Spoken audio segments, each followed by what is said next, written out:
ఎప్పుడో కొంతమంది country divide అయినప్పుడు పాకిస్తాన్కి వెళ్ళిపోయారు. ఆ భూములు ఎవరికి రావాలి? గవర్నమెంట్కి రావాలి. కొంతమంది ఫేక్ డాక్యుమెంట్స్ తయారు చేసుకుని ఆ భూములు కొట్టేసే పరిస్థితి వస్తూ వచ్చారు. నేను ముఖ్యమంత్రి అవుతాను, మీరు చాలామంది చూస్తుంటారు. అప్పుడు బన్వర్లాల్ని ఒక ఐఏఎస్ ఆఫీసర్ని పెట్టా. అతను ఎక్కడ చూసినా ఒక బోర్డు పెట్టేవాడు, this land belongs to government, any trespass will be punished severely అని.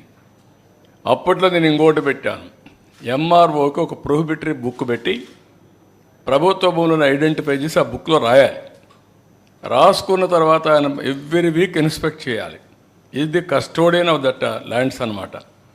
అదే సమయంలో కొత్తగా ఎంఆర్ఓ అనేస్తే అవి ఫిజికల్గా అతనికి హ్యాండ్ ఓవర్ చేసి ఈయన రిలీవ్ కావాలి.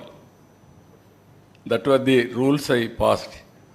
982 ఎకరాలు రాచమార్గంలో ఇచ్చేసా.